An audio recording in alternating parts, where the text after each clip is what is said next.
on, guys? The Comics Kid 2099 here to talk to you about a short story written by George R.R. Martin called The Ice Dragon. This is collected in this anthology of fantasy stories called Wings of Fire. The Ice Dragon is only about 16 pages long, very short. There is an audiobook on YouTube.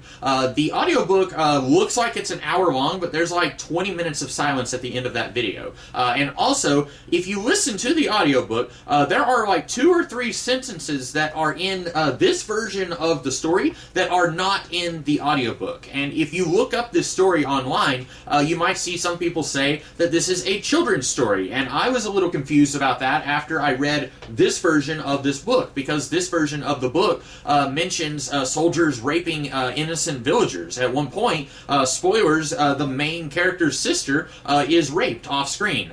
We don't see it happen, but then we hear about it later.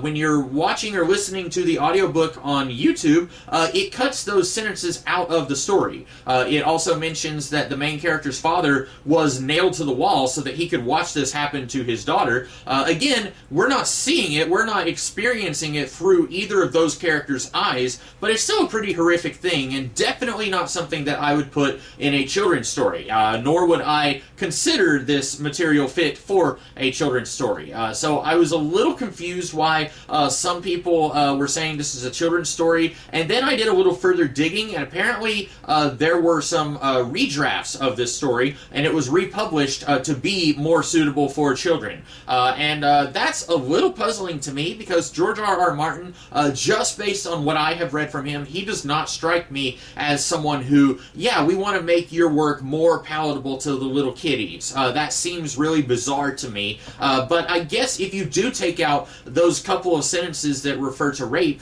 this is more or less okay for kids. I was reading this book as I was listening to the audiobook, so that's the only reason that I picked up on the differences in that and this. And also, it was a little weird, like the audiobook would leave out the part where the father was nailed to the wall, but then a couple of paragraphs later, it would mention they moved to another farm, and the father never did regain the strength in his hands, and I'm pretty sure that part was still left in the audiobook. And so if you're just listening to the audiobook, you might be a little confused, wait a minute, what's going on here, what happened with his hands? But I have also seen some people say that this story might be set in the same world as the Song of Ice and Fire books or the Game of Thrones books, and then I've also seen some people say that George R.R. Martin has said that that is not the case. However, I have not found anywhere that George R.R. Martin has said that. So I don't know if he actually said that, or if people are just saying that he said that. I'm only hearing about it third hand, so I have no idea. But reading this, there are some similarities. For example, there are dragon riders who work for the king.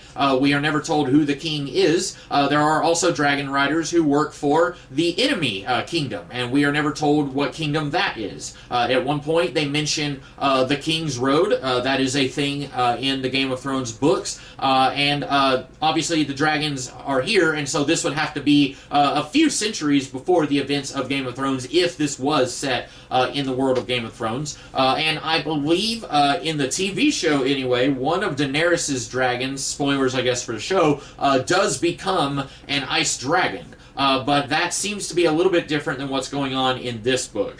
In this book, we have our main character, Adara. When she was born in the dead of winter. Her mother died giving birth to her, and she has always been more comfortable in the winter than in the summer. The rest of her family, she has a younger or older brother, I think a younger brother, an older sister, and her father.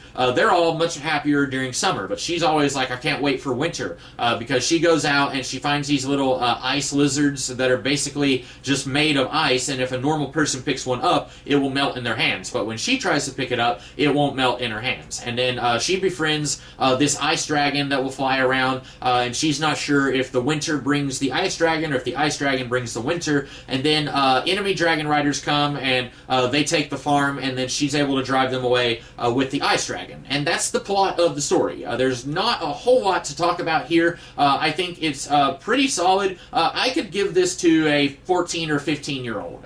Really, if you are older, if you're a parent and you're curious, could I get my child into this story? I would say really it just depends on how comfortable you are with them reading about a character getting raped, hearing about it secondhand, but not actually reading a very visceral account of that. But I would say if you took out those, like if you let your kid listen to the audiobook, I would say they'd be fine listening to the audiobook. There might be a couple moments where they might perceive that something's weird, I'm missing something, but they wouldn't necessarily know what they're missing. But I thought the story was pretty good. I don't really know what I was expecting or what I was going to be able to talk about here. I figured I would have more to say about this book. It's good, but I don't really have much to say here. So if you have access to this story, The Ice Dragon, if you're a fan of the Game of Thrones books, I don't know what the status is on the canonicity of this story with the rest of the Westeros world, but you should give this book a try. Just read it and see for yourself if you like it. You might like it because it's being its own thing, or you might not like it because it doesn't have enough to do with the Game of Thrones stuff. I don't know. But that's about all that I have to say about The Ice Dragon. I hope you guys like this video, and I will see you guys in the future with some more videos. In the meantime, have a great rest of your day. Catch you later.